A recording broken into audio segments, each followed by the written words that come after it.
whose focus is on Oaxaquenos and Chiapanecos in the United States. And so I'm very, very excited to welcome him and to give him the floor. Yeah, thank you very much, Patricia, for that very warm introduction, and thank you for coming. So I hope you will be patient with me. Usually I speak very slow in English, but I try to speak faster today.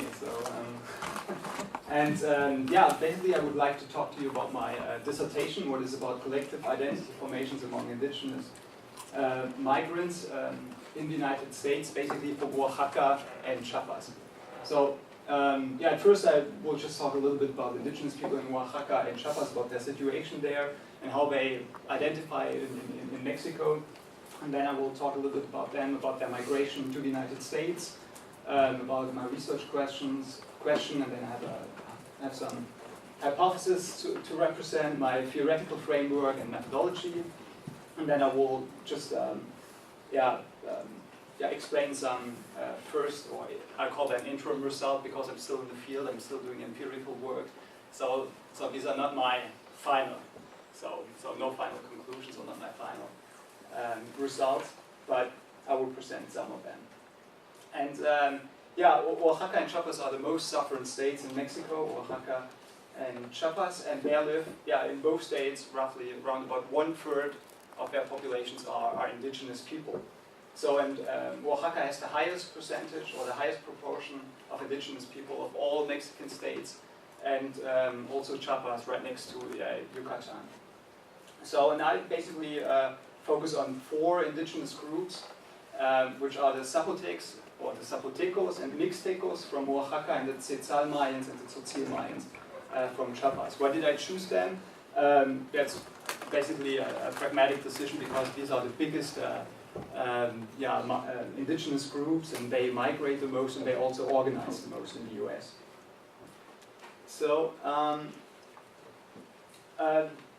basically their identity in Mexico goes back to the post-conquest time. So after Hernán Cortés and the Spaniards in the early 16th century took over the territory of which is nowadays Mexico, and they basically identified with a local corporate community. So they even didn't really identify as Mixtecos, or they didn't have these labels, which was basically our indigenous, which came from the Spaniards or the mestizos, or the dominant ethnic group in Mexico later. So, but they preserved these isolated and fragmented ethnic identities over the centuries, and also the Spaniards. So in the time before the independence of Mexico from Spain, before 1810, basically draw a strong distinction, or separated the indigenous caste from Europeans and African slaves. And that basically changed with the independence of Mexico in 1810, so the War of Independence in Mexico, 1810 to 1821, where intellectuals and leaders, politicians, created the idea of a Mexican nation, on the Mexican nation state, and which is based on citizenship and on the idea of mestizaje, what means basically people or mestizos who have indigenous but also European, mainly Spanish heritage, and José Vasconcelos, who was the Minister of Education in the 20s in Mexico. He came up with that idea of la raza cósmica, so the cosmic race of Mexico. Basically, that they have in Mexico, they had immigrants from all our continents. So European immigrants, but also slaves from Africa, and also their heritage, or their Asian heritage, also of the indigenous people. And they created that new race, or this cosmic race. And but the idea, or the reforms of the Mexican nation state basically failed to incorporate indigenous people. So mestizaje, the mestizos became the dominant ethnic group in Mexico, and they basically marginalized indigenous people. So also especially after the the independence from Spain after the creation of the nation state, Mexican nation state. And this is still evident nowadays. So especially states where indigenous people live in Mexico. So in my case, Oaxaca and Chiapas, indigenous people are still highly marginalized. In these states are the lowest GDPs, the lowest human development index, the lowest level of education. And also illiterate rates of indigenous people are in many communities. Indigenous communities are over 50% in Oaxaca and Chiapas. And also, yeah, they are suppressed and exploited and discriminated by the Mexican state and by the mestizo population, and that even became worse, or the situation of them became worse, or economic hardship, and especially because of the very neoliberal policy in Mexico, which started, it started even before, but especially under the Salinas presidency from 1988 to 1994 with NAFTA, and also some constitutional changes because indigenous people were protected by the constitution, the Mexican constitution, and they made some changes, but we can talk about that later, so we'll just save some time. And Connie, who was now, he died I think a year ago, who was a leading researcher on indigenous migration from Mexico, or especially Oaxacan migration. And I think he was a professor at University of California, Riverside. So, and he basically said, yeah, in order for ethnicity to emerge, it must escape the containment imposed on it by the state. In the case of Zapotecs and Mixtecs, so who came from Oaxaca, transnational migration is a liberating experience.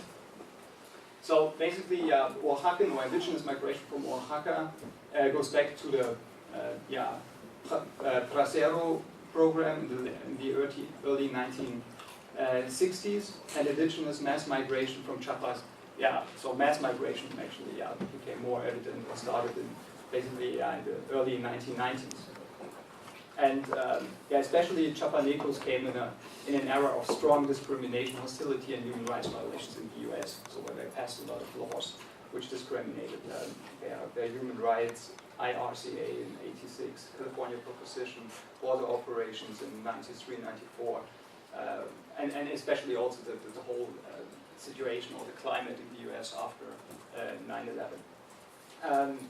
And especially indigenous people are affected by this climate and also by these legal framework because they are mainly undocumented, young and uneducated males who work in agriculture or in other low-skilled jobs and also in the urban service sectors. Just to give you an impression how many moved, I mean, it's really hard to tell how many indigenous people really live in the US, especially from Oaxaca and Chiapas, because, most of them cross the border, basically cross the border undocumented. But to give an impression, so I have some data on Oaxaca and Chiapas, that it was rising, that was still before the economic depression, it was a bit before these times, 2007, 2008, until nowadays. But it's interesting to see that the percentage of immigration, so between 2000 and 2010,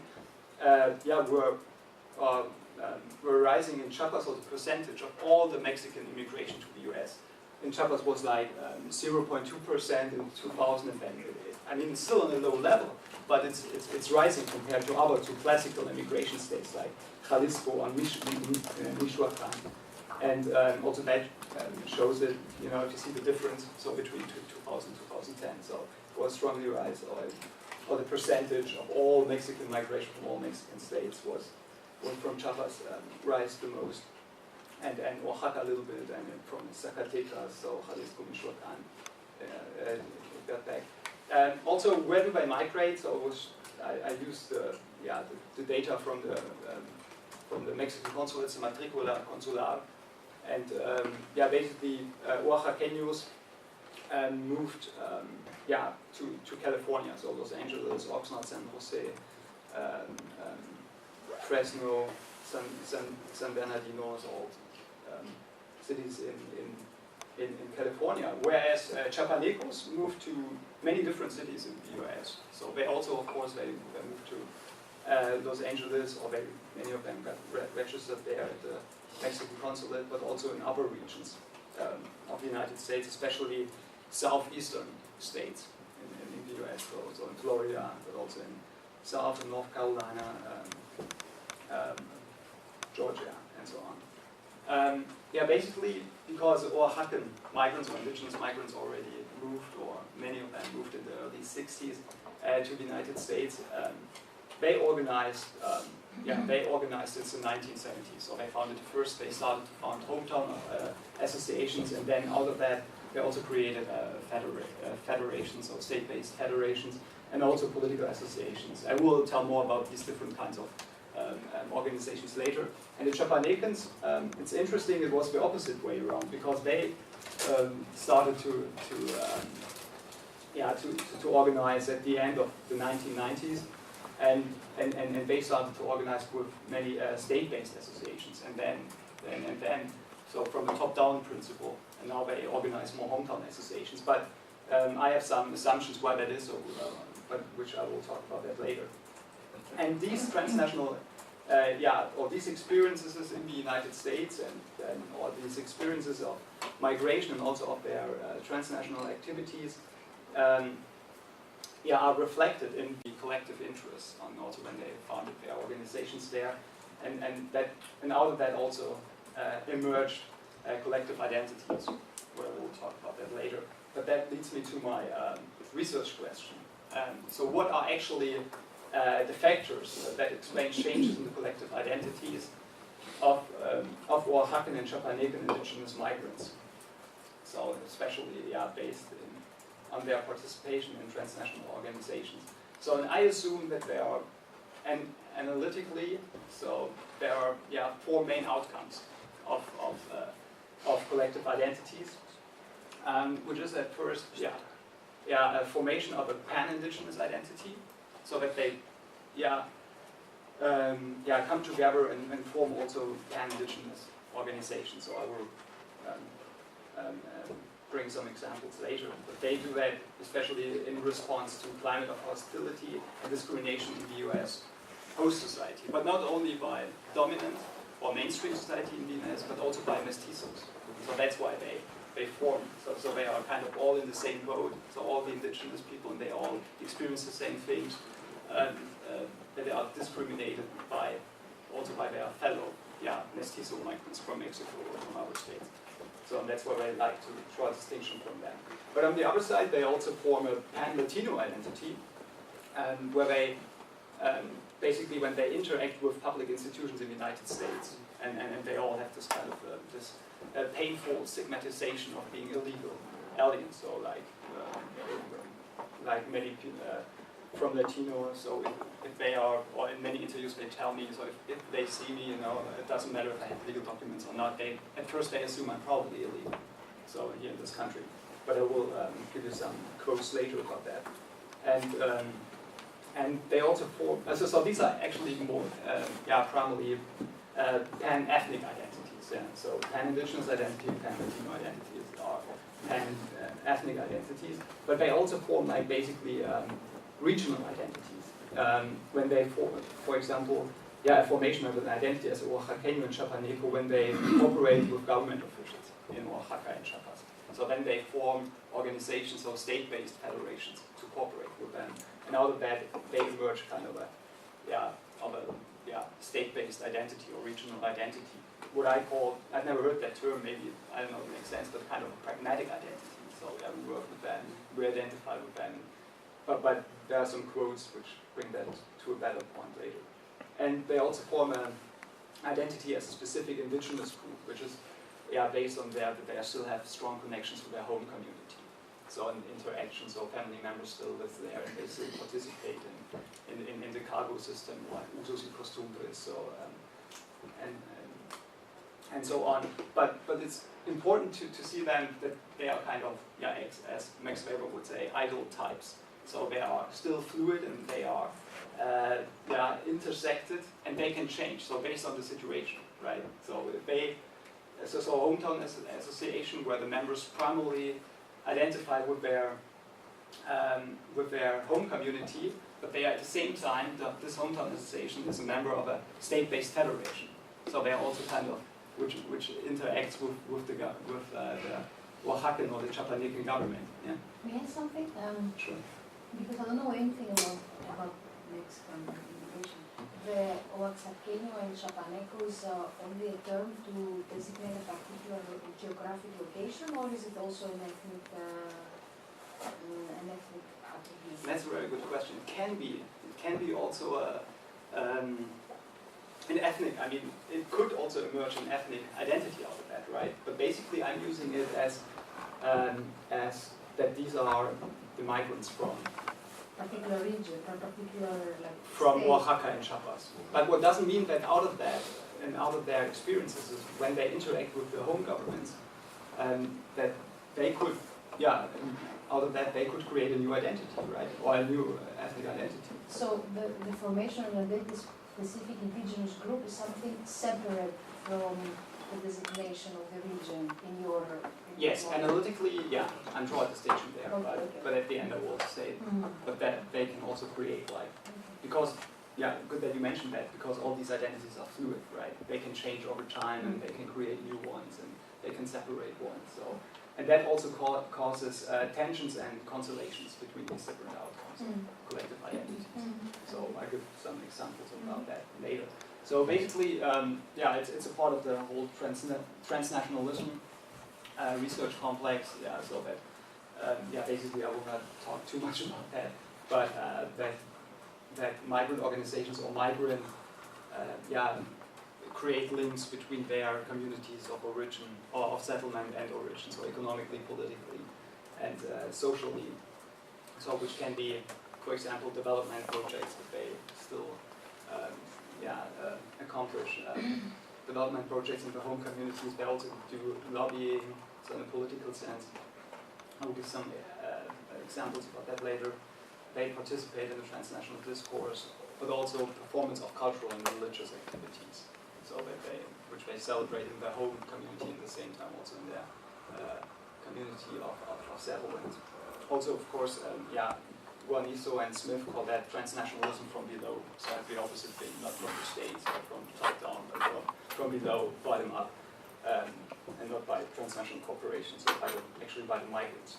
And also, I'm using to analyze how they organize, how they mobilize their resources and the mobile political opportunity structure, their leadership, and so on, collective action theory. So a classic from Olson, 65. And also, so when, I want to say about that, and collective transnational actions serve in the process of collective identity building. So collective identity, I found a really simple and definition of that, which makes sense to me, which is from Klaus Eder, who is a professor at, you probably know him when you live in Berlin, of Humboldt University. So collective identity is basically like a narrative construction which permits the control of the boundaries of a network of actors. So basically, so it's just simple to understand that.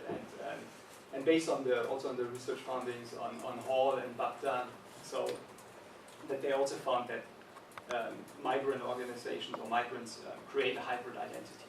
So which means they are fluid and they are constantly evolving. So back to your question is that it's possible that they create like a new ethnic identity out of their experiences, so in new relationships and new kind of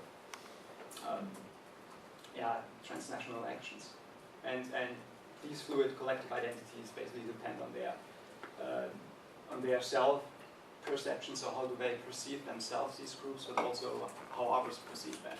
The state, the government, and the dominant society or other groups in the society, and that always depends on the situation, on space, and on temporal factors. I give some examples about that later. And to analyze the creation of pan-ethnic identities, so I will also draw on research findings of Alejandro Portes or Alex Portes, and also Popkin, Fox, and De Lugan, and Portes came up with the term of reactive ethnicity. So what is kind of, because they experience ethnic discrimination in the in the host society, they form a new pan-ethnic identity. So what is in my case a pan-Latino identity and a pan-indigenous identity. And so how do you want to find answers to these questions, or to my basic research question? So basically it's based on qualitative in-depth interviews with 15 Oaxacan and 15 Chiapanec indigenous migrant organizations with leaders and also members to get a more comprehensive idea of them, but also with individual migrants, indigenous migrants who are not members of these organizations, just to get also an outsider perspective. Why don't they join? Why do they don't join them? And why don't they identify with their interests, and their new constructed collective identities? But also with Mexican government officials. So on the federal level, basically when they participate in the Tres por Uno program, and also representatives of the states of Oaxaca and Chiapas. And these are basically face-to-face interviews, so I'll visit them, and some are also phone interviews. So because I can't go to because there's a really interesting organization in Tampa, Chiapanecan organization in Tampa. So just because of financial and time restrictions, I would just try to call them. But so far it was never really a problem to talk to them. So not to the leaders, but also to the members. If I go there, they're always willing to talk about their situation and about their experiences. And at the end, we always end up to talk about soccer. So that's always very nice. So that's our kind of our shared soccer identity. But I also did, and I also will still do participant observations, or will attend meetings between migrant organizations and government officials, but also attend their festivals and their fairs. So for example, there was a Tres por Uno fair in Los Angeles, so 10 years anniversary of the program. So Tres por Uno means, so this is a program of the Mexican government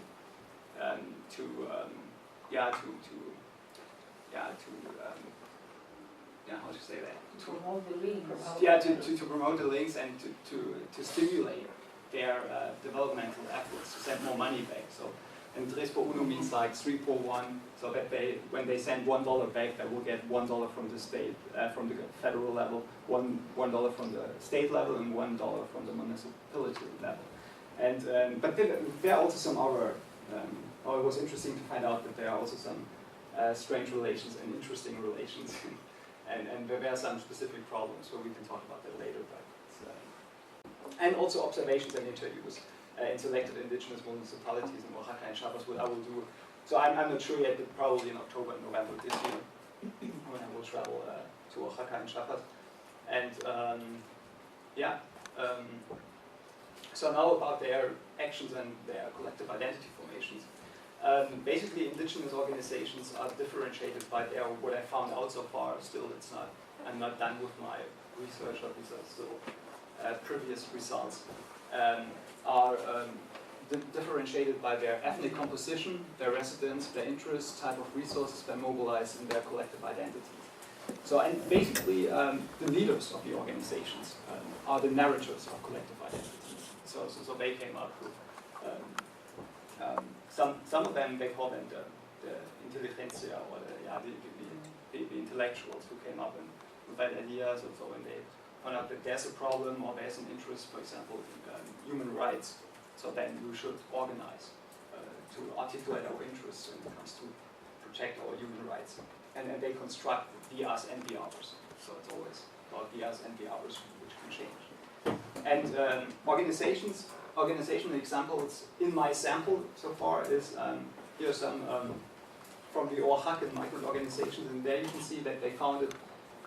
It's very interesting to see that the Oaxaquenos, or the indigenous people, found many organizations. In hometown association, of course, there are mainly just one specific indigenous crew, because they are from that specific hometown. But then, like cultural association, the Instituto Oaxaca in Los Angeles, there came Zapotecos, Mixtecos, and even Mestizos joined that organization from Oaxaca. So it's kind of you can assume it's a kind of an identity based on the state, right? So because they come also with Mestizos together and work with them, and they have a focus on culture and development. but then the oldest, it's a political association basically, and FIO, the Frente Indígena de Organizaciones Binacionales, which was founded, I think that's the oldest one I found, was founded in 1991, so they celebrated their 20th anniversary in Oaxaca last year. So this is a pure binational,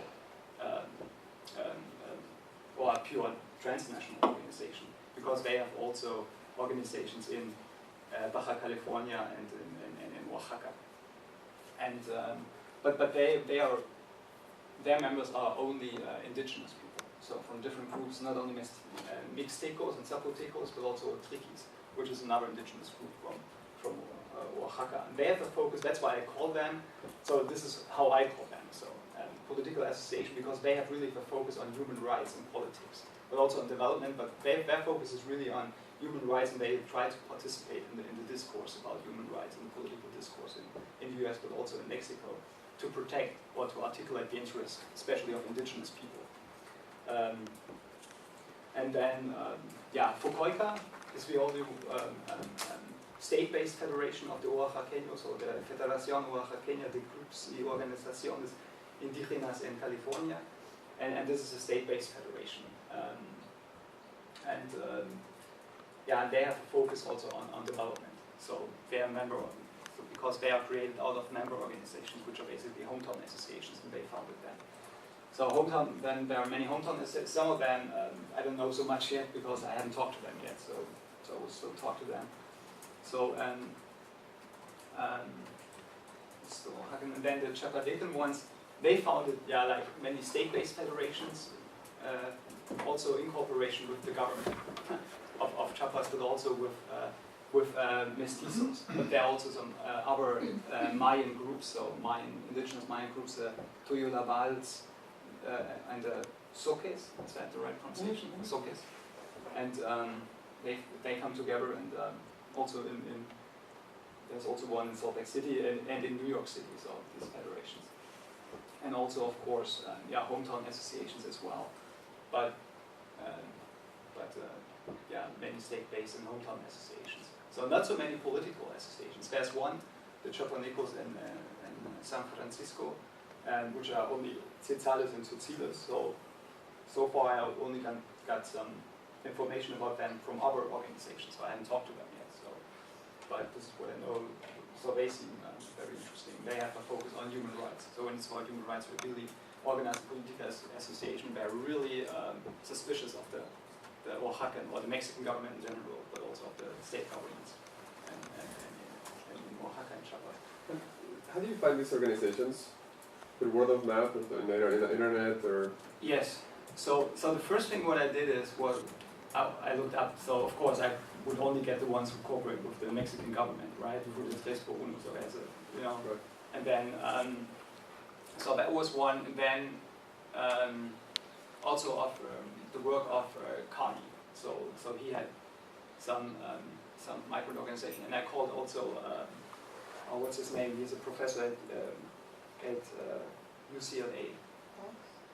Yeah, Fox. He published many books with Fox. Rivera Salgado. So he's also, or he was a colleague of Edward Tejas, knows him really well.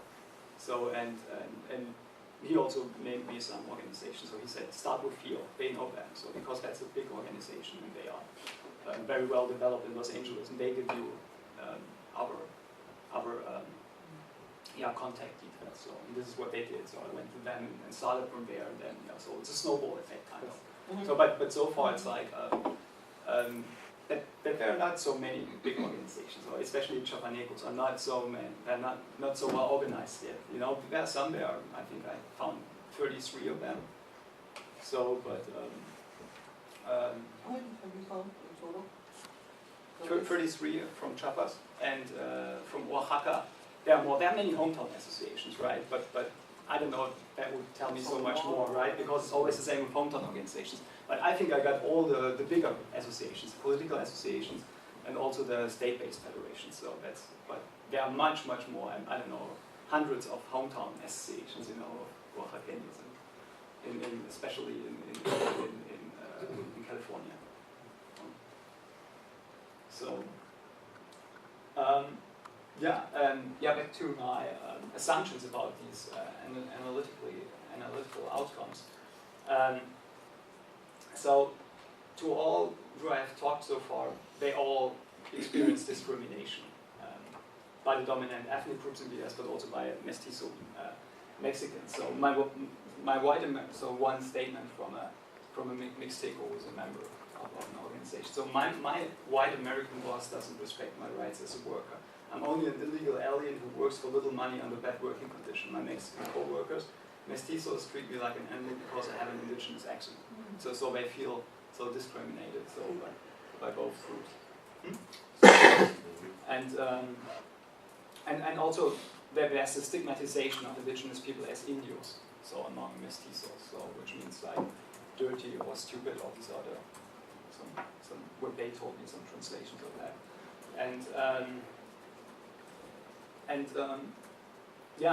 As I said, they primarily, before they migrated to the United States, they identified with a local indigenous, or with a, I even would, I think I should use even the term indigenous, but they identified with the local communities before they migrated to the US.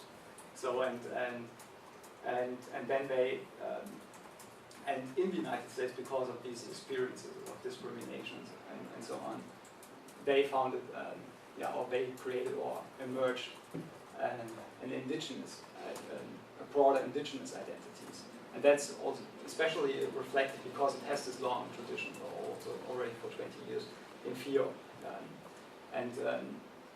which is primarily a transnational pan-indigenous migrant, as I already said, so Zapotecan and Mixtecan migrants, and they have a focus on human rights. And in a phone interview with one of our leaders I just did a couple of weeks ago. So at the beginning we couldn't fight against discrimination and human rights violations because we didn't communicate. We formed so because they couldn't, so they spoke different languages, so indigenous people who couldn't talk to each other. Some of them didn't speak Spanish, only the indigenous language, so they couldn't communicate with them. To form alliances with other indigenous groups, we needed a common language, so Spanish, and a common identity that united us. So many of them learn Spanish in the US, so to communicate. But many leaders I talked to, so they are at least bilingual, but many of them are trilingual, so they are fluent in English as well. So, just to say a little bit about the Oaxacan indigenous people also, for example, they had already really great achievements in the US, so also indigenous people, so they are kind of successful, and got masters and doctors, or doctoral degrees, or UCLA and so on. Figueroa Salgado is one example, who is a professor now, and he is a Zapoteco, I think. So, and he identifies as that as well, and he did a lot of work on that. And he was also the leader of FIO for 2 years, until last year. So,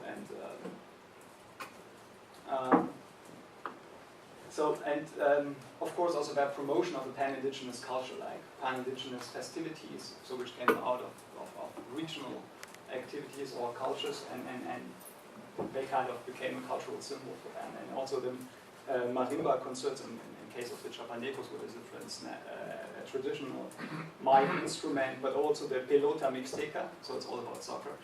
Here we go again. So what is it? Pelota mixteca is soccer? Yeah, you can compare it. I mean, I don't know. Yeah, they play it differently, but I think Mexico is also a big soccer nation, so yes. And it probably came out, but they played it also with their hips. So it's a recreation of the traditional ball game. Yeah, that's right. When you see the ball courts at Monte Alban, it was played. That's right. It has some pre-Hispanic roots. Yeah, it's pretty. I think it's Hispanic made roots. up. Yeah, I think it's pop. Exactly. I think it's a sort of modern. It's like a reconnection to their heritage. It became like that. It became like that. But they played it, I couldn't play it, I mean, I said it's all about soccer. I mean, it's a ball, right? But they talk with the hips. And Soccer players don't use the hip. You can use it, Yeah, but usually you use your foot, But that itself would be so interesting, right? If it's actually a recreation of identity. I didn't ask that. Assume perceptions of Some people draw that. Well, when we went to Monte Alban, which is the Zapotec Ritual Center, they have a ball court like other and people described that they wore pads on their hips, and, Oh, right. and you could use your hips and your elbows. You didn't use feet or heads. That's right, yeah. So I think it is a But kind that's of, what I mean. yeah, it's a, But it is a ball. yeah, but it's a recreation of But this. there's a larger point here, which I think is, see, the pre-Hispanic ball game was really, really important. At Right. least it was in the teachings of textbooks in public schools and so on and so forth. It's attached to the idea of the pre-Hispanic Mexico and its own traditions and so on and so forth. So there's a narrative there. That's right. that is a The very cultural big narrative. that you could hypothesize, is being recreated here as an element of authenticity. Yeah, yeah. Exactly. Yeah. But that is, it reminds me, there's a work that is very, very old, but that you may be very interested in by Lourdes Arizpe. Remember that? She was an anthropologist who then became called Lourdes Arizpe.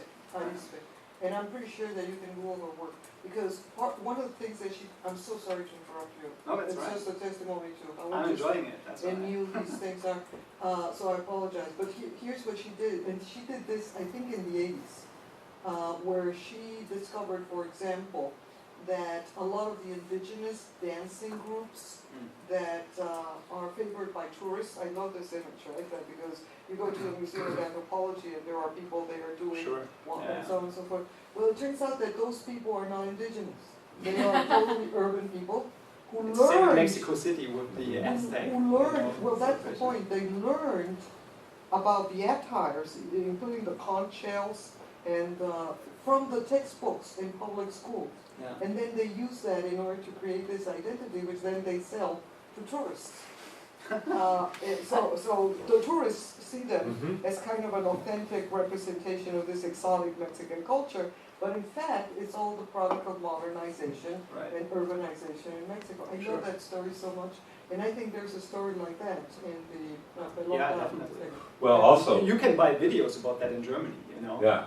So, and you can learn it, In New Jersey, we have a local Aztec dance group that's mostly Oaxacans who have learned this traditional dance, and it's the reproduction of what you describe in the Museum of Anthropology of Mexico City. To me, what was so interesting is because Mexico has a legitimate indigenous tradition, right? But it turns out that those are not the indigenous people who are doing the performances for tourism. I love that story because it just brings everything together, demand, supply, cultural authenticity, how cultural narratives are recreated in order to fulfill certain political and economic objectives. Very cool. And I would love to be, we have been talking about this, I'd love it if the juego de pelota Me too. came into this narrative. It would be very, very, very cool. Yeah, yeah. And then there's also Benito Juarez, who is a symbolic figure nowadays. Not only, he was a Zapotec, but he became a symbolic figure for all indigenous people. And he was the first, not the first, but the only indigenous president of Mexico between 1858 and 1872. Here's a picture of him. And he's still a symbol for many indigenous people. Also, you can see many of his, for example, in Linwood in Los Angeles, where so they're also on the market. In the middle there's a big statue of him. You didn't speak Spanish until the age of 15. Okay. This is coming to me from my early days. That interesting country. So look at them. And that's a picture I got from the homepage of FIO. So when they elected their new leader. So this is a really big organization. They have like 6,000 members, I think, are registered there. And only indigenous people, so as I said, so Zapotecos, Mixtecos, Triquis, but also other. And I think they have also some members from Chiapas. So, but not so many. So basically still from Oaxacan indigenous people. And the other pan-ethnic outcome or identity outcome, as I already said, is the pan-Latino identity. So as they get discriminated by dominant American ethnic groups. So basically by the gringos. So by white Americans basically. And and in that they experience similar discrimination. So all Latin American immigrants in the United States, and this is a painful or a common painful experience. So the stigmatization of many of them as illegal migrants. So as one migrant leader told me in Los Angeles, for them, so mainly white Americans, we are all illegal migrants. If we have legal documents or not, if we look Latino, we are all illegal migrants for them. So so it's just this kind of climate, so of hostile climate. So also in California, especially. So and indigenous migrants joined Oaxacan and Chiapanecan mestizo migrant organizations. So as well, so state-based and hometown organizations. They came together, but also like Fucoica, or this the umbrella, Oaxacan indigenous umbrella organization, also joined like the Common Latino campaign, the cross-country immigrant worker freedom rights in 2003. So where they kind of also identify as workers, so Latino workers in the US who work under bad working conditions and also feel discrimination in their working places.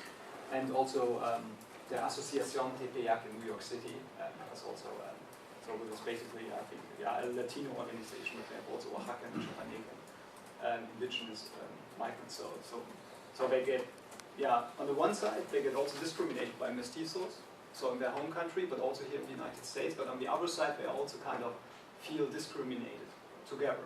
So when it comes to specific, so maybe you can also call that a pragmatic identity, kind of, but at the end they come together because they say, but only together we can change something, we are more people and we should come together because they stigmatize us as unwelcome aliens, or however you want to call that. And as Latino. So here it becomes, as you talked about it yesterday, René, so a racial issue, right? It's also a racial issue when it comes to that, right? When they, so the pan-ethnic identity, Latinos, but it's also, it's based on the phenotype, right? So then it becomes a racial issue or as a race, or their identity as a race, or as Latinos. And they also participate in pan-Latino umbrella organizations, so cooperate with labor unions and government officials in the US and in Mexico. So what is also an interesting outcome, or identity outcome, I think, or analytically, that they also start or form an identity as Oaxaquenos or Zapotecs, in the sense of a regional identity as well. So that they say, I'm a Oaxaqueño and I'm a Chiapaneco, but that was also created by the leaders, right? Who created this narrative. So the leaders of the intellectual of these migrant organizations and here Fucoica, but also the Confederación de Chiapanecos en los Estados Unidos, which is the umbrella organization of different federations of Chiapanecan clubs in the US, and also to participate in the 3-for-1 program, so which are collective remittances. And we identify as Chiapanecos, but we only cooperate with Chiapanecan government to develop our home municipalities. We are still suspicious of the government. So some say that, some not. So some also say, no, we are fine with the government, but many say we were still suspicious. So because they kicked us out, basically, because of their policy, we had to leave our home states. And in some cases also these federations were founded by mestizos and indigenous Oaxacan and Chiapanecan migrants. So especially in the Chiapanecan case. So I will talk about it later on, or not so much later, but pretty soon. So I think we're doing fine. So just to give you an impression of why they become so important. Why is the Oaxacan and the Chiapanecan diaspora so important for their home states? Because these are the remesas familiares, so what they send back to their family. So these are not the collective remittances as a part of the 3-por-1 program. So, but here you can see it's still, absolutely not so much what they send back from Oaxaca and Chiapas compared to Michoacán or Jalisco. So, but it's already like it was increasing even during the, well, it probably was even higher in 2006. So this is the 2009 number. I think it got down after the recession, but here it looks like it. There's still a strong increase when you compare it to 95 and 2003. and after the recession, which basically began in 2007. And yeah, 1.2 billion in the Oaxacan US dollars, so, and 600 million. So, and yeah, absolutely, so it went down. I think the highest was 25 billion from all Mexican, or from the whole Mexican diaspora in the US. They sent back before the economic crisis in 2006 or something, and after that it went down to 21 billion. So yeah, compared to them, it's still pretty low. What does the relativos mean? Relatively, I mean percentage.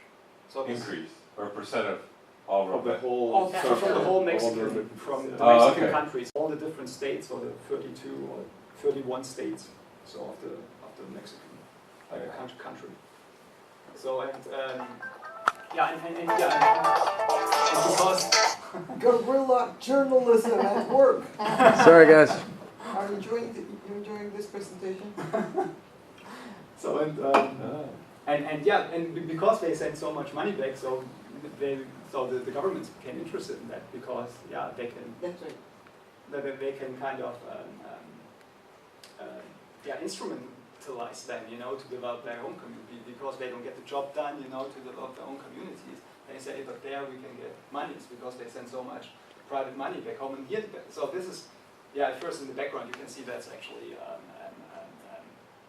Benito Juarez in the background, you know, and that was in Los Angeles. This is a book in Los Angeles. In Los Angeles, yeah, I got that from the Latino Politics, so it is an online newspaper, so in Los Angeles. Yeah, and Gabino Cue, so during his campaign when he was running for governor in Oaxaca, so he's a non-pre, he was the non-pre candidate, and yeah, and he won the election, so he was strongly supported by basically by the indigenous diaspora in the U.S. So and he won it, and he's the first non-pre governor of Oaxaca. So who was elected in December 2010. So it's still pretty new, and he tried to change many things. So to reach out, because they supported them, and also what's his name? Rufino Dominguez, who was also a FIOP leader, became now so he's in charge of dealing with the migrants. So he's a Zapoteco. So he actually, so he's not. I think Gabino Cue is a Mixteco. But the Zapoteco, what he asked, the Zapoteco with all his experiences, is working in the diaspora. You know, came as an undocumented migrant to California, and he worked there, you know, as a farm worker 30 years already ago. And he asked him if he would do the job or work for the government, and he said yes. Now he works for them. So only for a year now. And I asked many indigenous people in the US, so what do you think that something changed? And he said, many said, yeah, he's a good guy, but he can't change so much. So they're still very negative about that. So, but I mean, it's just a year now, so it's a 6 year. He will be the governor, or his government will be there for 6 years. So I don't know what will change so much. And this is Juan Sabines, who is his uncle was Jaime Sabines, the very famous Mexican. Poet, right? Not he. He's a politician, but his uncle was Jaime Sabines. Yeah. Maybe he's also a poet. I don't know. Family is the governor of Chiapas. Yeah. So and and he opened the Casa Chiapas in Los Angeles. So that was in summer 2010. What is also basically a state-based organization. So they also do a lot of development work, and they participate in the Expo Uno program. And I also went to the fair, the 10 years anniversary fair in, which was in what is it called? This convention center beach in Los Angeles. Something with beach. Long Beach? Long Beach. Yeah, that's what right. it is. Yeah, right, yeah, in Long Beach Convention Center, and there they celebrated, you know, the 10 years anniversary, the Expo Uno program, and every state had its own little house, and they presented their cultural and so on, and they really tried to promote the indigenous culture as well, so Chiapas. And this is when I talked to them also too. So that was a good opportunity to talk to government representatives. So also like municipality. So there were also many mayors. So from there. So these are the numbers of the collective remittances. So how they, or the Renaissance Colectiva, so how they participate in the 341 program. And yeah, it's still, when you compare the total numbers, and these are pesos, so Mexican pesos, it's still relatively low compared to the, to the private remittances or the remesas familiares. But it's still rising. And so these are the projects. So Oaxaca, they did 181 projects, and these are really low numbers when you compare to Jalisco, to Michoacan. But still, most of them are, from organizations where indigenous people participate. So they participate with the home government. So and they promote projects. And I will travel there to some selected municipalities in Oaxaca and Chiapanecos. So and as I said, so some indigenous hometown organizations participate in state-based federations, and some do not. So because they still have this really bad, relationship to the government, to the Oaxacan and Chiapanecan state governments. And as I already said, the Oaxacan state-based federations are created by hometown associations actually, whereas the Chiapanecans one are more created top-down with the help of the state and also with mestizo leaders. But indigenous people joined them.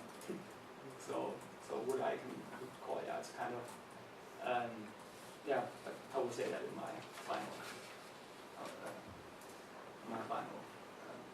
or previous conclusion kind of. Okay, and also back cultural identity. So for example, the Guelaguetza, what is organized by Oro, what is a cultural organization, and Guelaguetza is a traditional, I think it came out of the Zapotecan culture, but now it's a state act, and it's the same thing with the pelota, with the pelota mixteca. Now it's also very it's a business thing. So the whole state celebrates it, the state of Oaxaca, but many indigenous people don't participate in that because it's just a big money making thing. But they also celebrate it on the lower level, in the municipalities and also in Los Angeles. So and the last or the other regional identity is also, but also as a specific indigenous group, it's based on their relations to hometowns, of their hometown associations with their actually home communities or hometowns, and where they still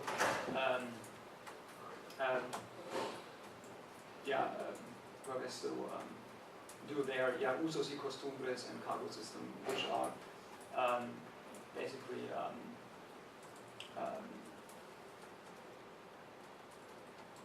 culture.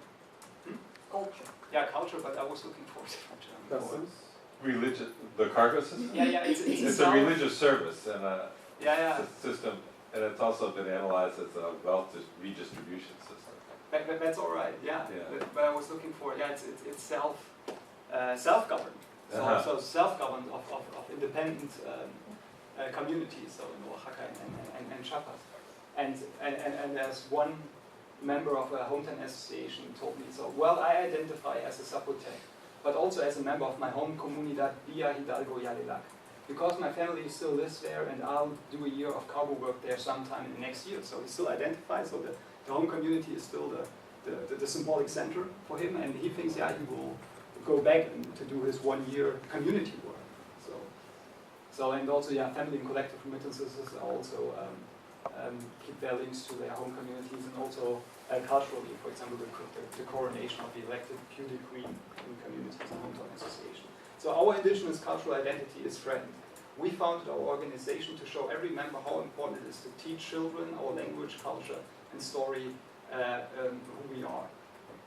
So, and home community expands territorially with the migratory experience, and home community preserves the symbolic center as well. So I call that interim results. So far, as we can see, or based on these examples, that transnational experiences and activities changed basically from a local community identity before they migrated to the United States to broader identities which are overlapping and fluid. And yes, I identify myself as a Latino in the United States because we can only fight together against racial discrimination in this big country. I also identify as a Social, because they are my ancestors and living family members. But first of all, I'm a Chiapaneco because Chiapas is the home country of indigenous people. To maintain these identities is very important to survive in Gringo land. So what is also overlapping these different identities, but also where it also gets into this racial dimension, right? So Gringos I think that quote is fabulous. and You made it up. Huh? You made it up. No, I mean, I cut it together, that's right. I mean, in these interviews they were like, sometimes 3 hours, Because right? it's so perfect. It But brings true, I everything cut it together, maybe. No, no, it's fine. And pan-ethnicities are a form of self-identification that emerge from opposition, conflict, and self. So this is, yeah, the main difference between pan-ethnic identities and regional identities. So that these pan-ethnic identities are a form of self-identification which emerge from opposition, conflict, and self-defense. So based on, yeah, mainly on discrimination, but also the regional identities which are a result of cooperation and support. So with the home states or with the home communities. Very nice. And so I'm not really sure yet, but I think it's going there a little bit, that Oaxacan indigenous migrants construct a more pan-indigenous and local community-based collective identity, whereas Chiapanecan create a more pan-Latino and regional-based identity. And I think that's because Oaxacans migrated already, yeah, indigenous Oaxacans already, or became as mass migrants or mass migration to be as in the 60s. So they had a longer time to develop this narrative, or to develop their indigenous identity, especially in the US, and to learn all these things. Whereas indigenous migrants from Chiapas still kind of need that pragmatic relationship with mestizos because they didn't develop that identity as indigenous, as a Socil Mayan or whatever. So they kind of try to construct a pan-Latino identity because of that, because they're only here for 20 years and they don't have this time. But I would assume that they will also create this pan-indigenous identity in the future time, as the Oaxacans do. So when they learn, Spanish and can communicate, they don't need the help of established mestizos from Chiapas anymore. So I think they will kind of go also on a distant relationship to them as well in the future time. So yeah. Wow. Thank you very much. As I said, I'm a slow talker, Yeah, that's It's great. a little bit longer, so. It was fabulous. Thank you very much, Sascha. Questions? Yeah. Yes, go. I mean, that was very, very interesting, and I was just wondering whether there are differences between the members of different categories of organizations from the ones that you identified, like hometown organizations, federal organizations, cultural. If there are members in the hometown organizations, but at the same time also in the... Yes, but some might not be members of other types. They That's might right. be members of just one type. So, are there any characteristics in the profile of these people, in their socio-economic, maybe like profile that may actually help us to kind of predict who is going to develop a more like multi-sided identity, who is not? Yeah. I mean, apart from the ethnic origin, this final category that you identify, at the micro level, are there characteristics that may help us understand who is joining multiple organizations and who is not?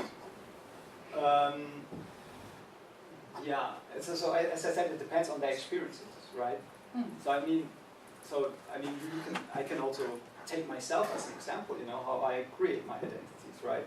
So it always depends on the situation, right, where I am, and I can have multiple identities, right? And some of them are members in a hometown association, and at the same time also a member of a political association, because he or she identifies with the home community and tries to keep their links to family members, or also maybe the first generation says, yeah, it's still important, my indigenous identity is still important, I want to keep that link. But on the other side, I also want to fight for my human rights, so I still know that I get discriminated, in the US, and I also want to fight for my human rights. Right? So it depends on their, always on their personal experiences, which organizations they join. But basically, it's also like, in our case, right? We are Europeans, and this identity. So I love to identify myself as a European, But I didn't create that identity, right? It was created by European leaders, 60 years ago, which I liked, and I took that identity, because that's nice, I can identify with that. And this is basically what happened to them as well. It was created by leaders, and some joined them and some not. Rene? So, And yes. Susana? I think this is a very rich, data and information that you provided. I mean, so I have, a lot of questions and comments, but I guess later on I can touch base on that. We'll have coffee tomorrow. We'll have coffee. But I mean, so I'm trying to see how can you disentangle this idea of what is the effect that participating in an organization produces in the identity of the person, right? Because on the one hand, just by the quotes that you showed, you could have some selection effects, right? That there's some experiences that change people's identities and lead them to enter particular organizations, right? And specifically for the discrimination quote that you mentioned, right? Say, oh, we're all discriminated against, that's why I decided to join an organization, right? Yeah. So I wonder how can you disentangle this before and after? I mean, what is the effect of participating in an organization? And I wonder if a good idea would be to follow a person, right, through time and see what happens. Yeah. Maybe you can do that through life histories, right? But another one would be to think about the people who didn't join organizations, right? And see what kind of extra leverage they can give you. So what happens to people who didn't join, despite the fact that they were part of that particular environment? And they decided when I'd be part of that. I mean, how are their identities different? And you try to see some kind of comparison, say, people from the same background. Yeah, that's a very interesting question also for the future time, because many of them are still first generation, right? The leaders are first generation migrants, right. Especially the Chiapanecos, the indigenous people from Chiapas, first generation. So it will be interesting how they will develop, or some leaders, it's always like what kind of leaders will emerge, who kind of create new narratives, right? Exactly. So it's a very vital process, and then they create a new. So every individual can become the leader of tomorrow, right? And can create a new narrative, and some people join then this organization or not. But in the first sense, as you said, they migrated to the United States with having, their only collective identity was really just their own community. Mm-hmm. So I think that's the point for many of them. And now they are here, and no one actually knows what that means to come from that community, except some other people who came from them, but to become visible, but also it's still very pragmatic, right? So to develop new relations and so on, you have to learn Spanish, or to interact with government representatives, you have to learn English, right? So and then they create these new things just to basically it goes back just to survive, right? It's so pragmatic, right? I mean, it's about my human rights, and then I want to support my own community. So, and then, I will also join that organization. So it's pragmatic, but maybe out of that pragmatic relationships, a real identity emerges out of that, right? But I think you want to show that before and after, right? So for example, in the case, you want to show how people identified when they were still in Mexico, right? And then you want to show, so how did that identity changed over time? Yeah, for example, like the Zapotecs, they usually live closer to roads. They have a lot of contact with outside, with mestizos, you would call them, right? Yes. So you could argue that maybe they see themselves already as indigenous, right? Which is already a form of assimilation, to think of yourself as, I'm part of this, pan-ethnic, indigenous community. I'm somewhat related to this Yaqui from the north, right? But I think mixtecs. Oh, So it already signals a particular process in the simulation in a continuum, right? Whereas mixtecs, they tend to live in more traditionally, more isolated communities, and they might see themselves more as I'm a member of this family. But mixtecs also join them, so they're also the FIO, for example. They're also a member of these pan-indigenous organizations. They're still dominated by Catholics, but they also remember that. All I'm saying is you want to show what was their initial identity, right? Right. And not necessarily assume that all of them will identify with their particular village or their particular indigenous group. Right? That's a good point. You want to just show how they change over time. Yeah. That would be interesting. Great, Susana? Yeah, my comment is on Rene's comment, because at the end you said that the Oaxaquenos have been here for, it's in the 60s, and maybe that's why they first identify ones, more yeah. like not Pan-Latino, but more as Oaxaqueño, as opposed to the Chiapanecos. But I think, as Renee said, I think it has to be more like disentangled, and because where I live in Trenton, New Jersey, and there is a community there, Guatemalans from Salcaja, and where I haven't done any ethnographic work there, but my boyfriend works with many of them, and he tells me all these stories, and I'm like, oh my God, an anthropologist has to go there. There's no research on that yet? No, and Okay. they do not identify as indigenous, but they have a strong collective identity, as my boyfriend describes everything. Like, for instance, they have, well, first of all, they support the festivals in Guatemala in their own region. They send money. They send money for any kind of festivity that that happens in that region. They do that. They like to work with each other, and they don't like any outsider to come and work with them. So they have a very strong network of festivities here in the U.S. too, that they all go. They contrast themselves with other people from Guatemala. Oh, we're from this region, they are from this region, and we have these customs, and they don't have that. So, and they listen to music, and that is traditional from that region. They celebrate the festivities of Guatemala here in the U.S. Like, for instance, I don't know, let's say February 2 is Barriletes. yeah, they celebrate whatever is they are celebrating in Guatemala in that region. They celebrate here. They are basically Mayans? No, that's the interesting part. They don't identify as indigenous. Okay. But they have very strong identity of this particular region of Guatemala, and they have been here only for like 10 years or Yeah. so. So, as I said, I haven't done any ethnographic work on them, Yeah. but I think it has to be, as he said, probably, I don't know if it's related because that area is very rural in Guatemala, and they maybe already had that identity before they came to the United States, Interesting. or how that. How would you call that identity then? Like They call from Salcaja. They Salcaja. Yeah, it's very strongly why they feel. In fact, they call themselves. They say, oh, the people from Oriente are taller, the people from Oriente are this. So they differentiate themselves from other people. In what? How they look like as well. Yeah, Okay. and yeah. So it's maybe they already had that identity before they migrated. Oh, okay. Or maybe they're actually remembering that they were from Salcaja, in order not to be confused for other people whom they consider to be inferior here. Yeah. You see? Yeah. Which is part of what I- romanticizing it because they are not there. Exactly. Yeah. Or all of the above. Mm. I wanted to remark upon two of the points that you raised. One of them is, I think it's going to be very difficult, but correct me if I'm wrong, to really untangle whether an identity existed before or after, because by definition, and everything that you show supports that, identities are fluid. What I thought was most interesting about the work, I thought about that before, and now my perception is confirmed, how identity is used in order to fulfill different purposes, right?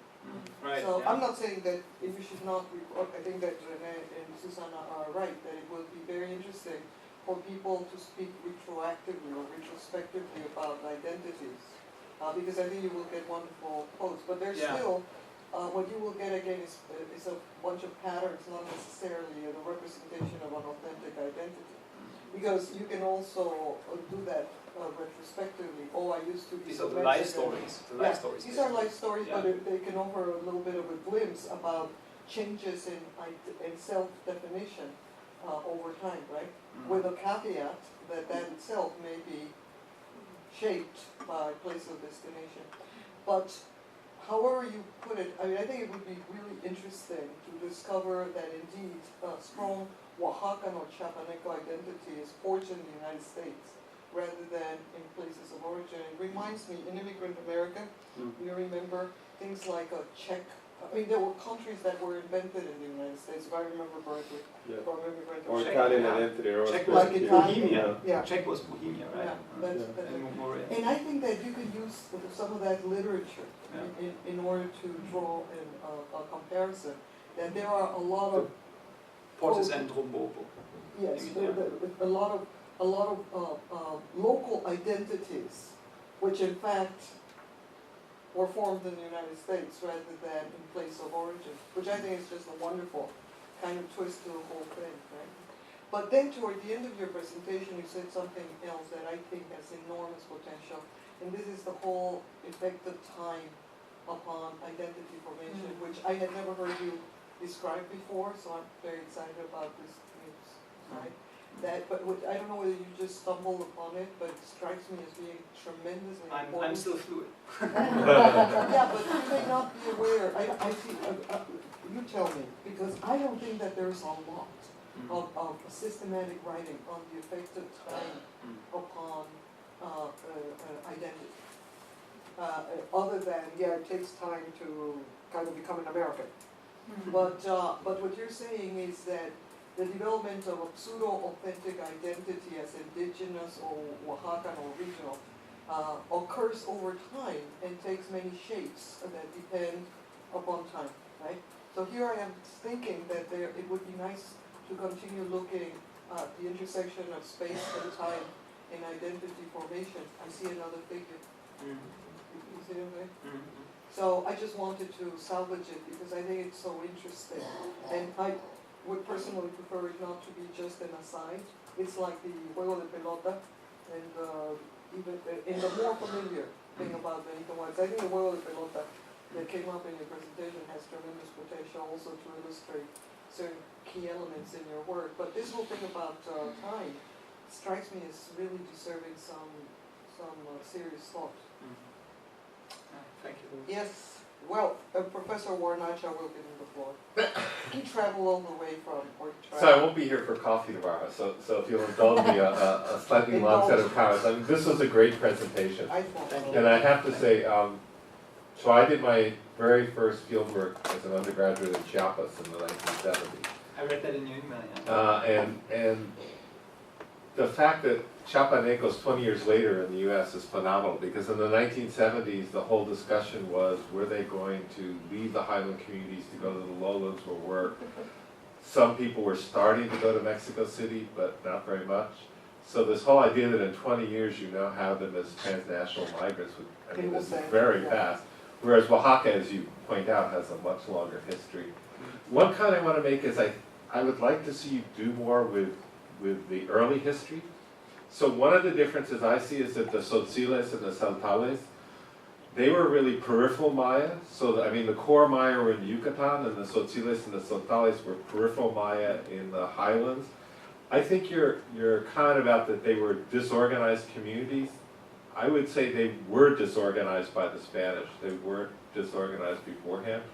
But I think the idea that they sort of had marginal identities, whereas the Zapotecos had this very strong identity. I mean, they had this network of, I mean, I've been struck going there now. They have a network of temples and palaces from Monte Alban near Oaxaca City all the way south to Guatemala. So there's a much stronger, or different indigenous identity, as were they peripheral or central, that I wonder how that then ties into these differences you're now seeing.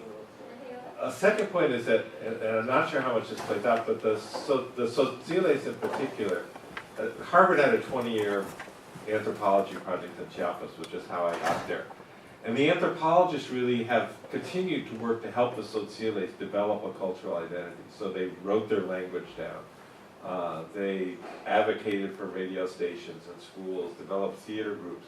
So you have the Tzotziles coming with a constructed identity from this long-term interaction with anthropologists that's very different than the Zapotecos coming with their own identity. So I think there's some historical work that would help you distinguish, as well as the recent history of Would you say that has a strong impact also how they construct their identities in the US? I would think, I don't know, but that's a hypothesis. And I think the interesting thing about your comment about the Guatemalans is that, I mean, they're fleeing the Civil War. So in some senses, their denial of an indigenous identity is partly a reaction to having been almost wiped out by the Guatemalan military. I don't know whether that community was a refugee community in Mexico before they came here or not. She's getting all this. Yeah, so it's a different historical formation from Guatemala to Mexico to the U.S. But I think those historical processes really shape things differently. Yeah, great. So, I think that the opportunities in Mexico to develop a Zapotecos as a social identity are really critical. somehow we're getting a cue here. Yes. But it was a fabulous presentation. Yeah. And thank you so much. very Do you know Lynn Stevens' work? I assume you do. Yes. And do you know Alicia Galvez's work on the Guadalupana groups in New York City? No. So you should get her book. She's really, Okay. so this is the Asociación Yes. Tepeyac. Oh, okay.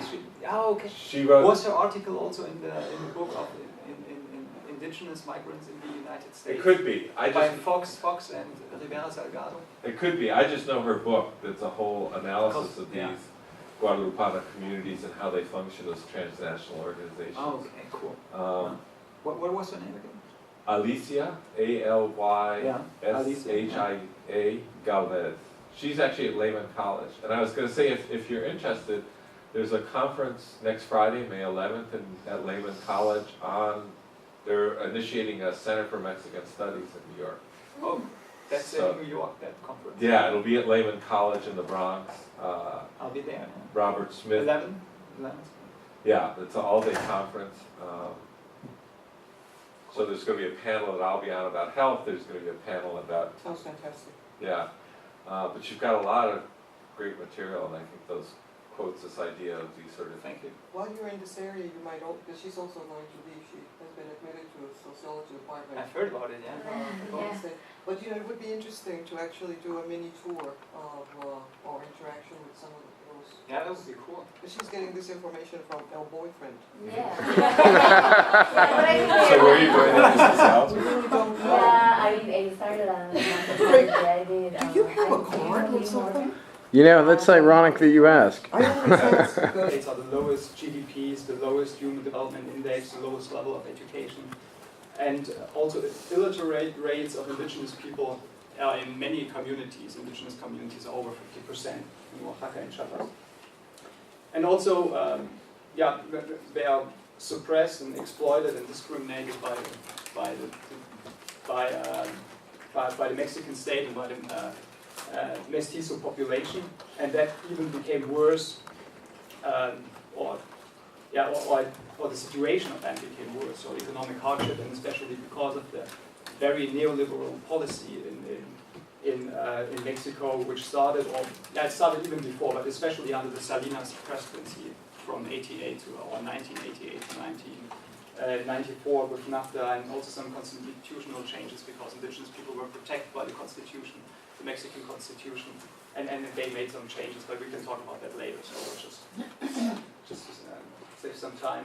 And Connie, who was now, he died I think a year ago, who was a leading researcher on indigenous migration from Mexico, or especially Oaxacan migration. And I think he was a professor at University of California, Riverside. So, and he basically said, in order for ethnicity to emerge, it must escape the containment imposed on it by the state. In the case of Zapotecs and Mixtecs, so who came from Oaxaca, transnational migration is a liberating experience. So basically, Oaxacan or indigenous migration from Oaxaca goes back to the Trasero program in the early 1960s, and indigenous mass migration from Chiapas. So mass migration actually became more evident and started in basically in the early 1990s. And especially Chiapanecos came in an era of strong discrimination, hostility, and human rights violations in the U.S. So where they passed a lot of laws which discriminated their human rights, IRCA in '86, California Proposition, border operations in '93, '94, and especially also the whole situation or the climate in the U.S. after 9/11.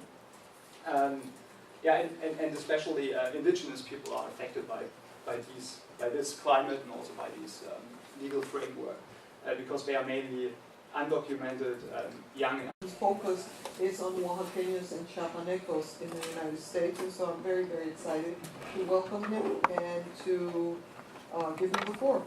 Yeah, thank you very much, Patricia, for that very warm introduction, and thank you for coming. So I hope you will be patient with me. Usually I speak very slow in English, but I try to speak faster today. Yeah, basically I would like to talk to you about my dissertation, what is about collective identity formations among indigenous migrants in the United States, basically for Oaxaca and Chiapas. So yeah, at first I will just talk a little bit about indigenous people in Oaxaca and Chiapas, about their situation there and how they identify in Mexico. And then I will talk a little bit about them, about their migration to the United States, about my research question, and then I have some hypotheses to represent my theoretical framework and methodology. And then I will just explain some first, or I call that interim result because I'm still in the field, I'm still doing empirical work. So these are not my final, so no final conclusions or not my final results, but I will present some of them. And yeah, Oaxaca and Chiapas are the most sovereign states in Mexico, Oaxaca and Chiapas, and there live, in both states, roughly around about 1/3 of their populations are indigenous people. So, and Oaxaca has the highest percentage or the highest proportion of indigenous people of all Mexican states, and also Chiapas right next to Yucatan. So, and I basically focus on 4 indigenous groups, which are the Zapotecs, or the Zapotecos and Mixtecos from Oaxaca, and the Tzetzal Mayans and the Tzotzil Mayans from Chiapas. Why did I choose them? That's basically a pragmatic decision because these are the biggest indigenous groups, and they migrate the most, and they also organize the most in the US. So basically, their identity in Mexico goes back to the post-conquest time. So after Hernán Cortés and the Spaniards in the early 16th century took over the territory of which is nowadays Mexico, and they found hometown associations, and then out of that they also created federations or state-based federations, and also political associations. I will tell more about these different kinds of organizations later. And the Chiapanecos, it's interesting, it was the opposite way around, because they started to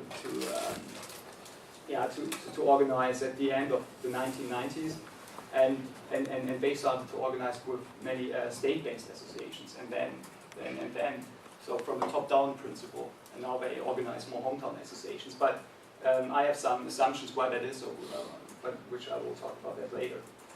And these transnational, or these experiences in the United States, or these experiences of migration and also of their transnational activities, are reflected in the collective interests, and also when they founded their organizations there, and out of that also emerged collective identities.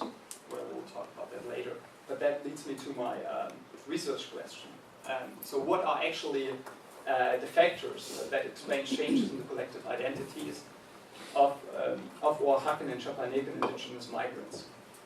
So especially based on their participation in transnational organizations. So, and I assume that there are, and analytically, so there are 4 main outcomes of collective identities, which is at first a formation of a pan-indigenous identity, so that they come together and form also pan-indigenous organizations. So I will bring some examples later, but they do that especially in response to climate of hostility and discrimination in the US host society, but not only by dominant or mainstream society in the US, but also by mestizos. So that's why they form. So they are kind of all in the same boat. So all the indigenous people, and they all experience the same things. that they are discriminated by, also by their fellow, mestizo migrants from Mexico or from other states. So that's why I like to draw a distinction from that. But on the other side, they also form a pan-Latino identity, where they, basically when they interact with public institutions in the United States, and they all have this kind of this painful stigmatization of being illegal aliens, so like many uneducated males who work in agriculture or in other low-skilled jobs, and also in urban service sectors. Just to give you an impression how many moved, I mean, it's really hard to tell how many indigenous people really live in the US, especially from Oaxaca and Chiapas, because, most of them cross the border, basically cross the border undocumented. But to give an impression, so I have some data on Oaxaca and Chiapas, that it was rising, that was still before the economic depression, it was a big before these times, 2007, 2008, until nowadays. But it's interesting to see that the percentage of immigration, so between 2000 and 2010, were rising in Chiapas, or the percentage of all the Mexican immigration to the US. In Chiapas was like 0.2% in 2000, and then I mean, it's still on a low level, but it's rising compared to other two classical immigration states like Jalisco and Michoacan. And also that shows that, if you see the difference, so between 2000 and 2010, so it was strongly rise, or the percentage of all Mexican migration from all Mexican states was from Chiapas rise the most, and Oaxaca a little bit, and from Zacatecas, so Jalisco, Michoacan, got back. Also, where do they migrate? So I used the data from the Mexican consulates, the matricula consular, and basically Oaxaquenos moved to California, so Los Angeles, Oxnard, San Jose, Fresno, San Bernardino, all cities in California, whereas Chiapanecos moved to many different cities in the US. So they also, of course, they moved to Los Angeles, or many of them got registered there at the Mexican consulate, but also in other regions of the United States, especially southeastern states in the US, so in Florida, but also in South and North Carolina, Georgia, and so on. Basically, because Oaxacan migrants or indigenous migrants already moved, or many of them moved in the early 60s to the United States, they organized since the 1970s. So they founded first, they started to basically identify with the local corporate communities. So they even didn't really identify as Mixtecos, or they didn't have these labels, which was basically our indigenous, which came from the Spaniards or the mestizos, or the dominant ethnic group in Mexico later. So, but they preserved these isolated and fragmented ethnic identities over the centuries, and also the Spaniards. So in the time before the independence of Mexico from Spain, before 1810, basically draw a strong distinction, or separated the indigenous caste from Europeans and African slaves. And that basically changed with the independence of Mexico in 1810, so the War of Independence in Mexico, 1810 to 1821, where intellectuals and leaders, politicians, created the idea of a Mexican nation, on the Mexican nation state, and which is based on citizenship and on the idea of mestizaje, what means basically people or mestizos who have a indigenous but also European, mainly Spanish heritage, and José Vasconcelos, who was the Minister of Education in the 20s in Mexico. He came up with that idea of La Raza Cósmica, so the cosmic race of Mexico. Basically, that they have in Mexico, they had immigrants from all other continents. So European immigrants, but also slaves from Africa, and also their heritage, or their Asian heritage, also of the indigenous people. And they created that new race, or this cosmic race.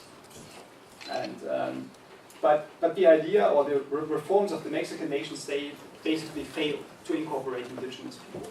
So mestizaje, the mestizos became the dominant ethnic group in Mexico, and they basically marginalized indigenous people. So also after, especially after, after the independence from Spain, after the creation of the nation state, Mexican nation state. And this is still evident nowadays. So especially states where indigenous people live in Mexico, so in my case, Oaxaca and Chiapas, indigenous people are still highly marginalized in these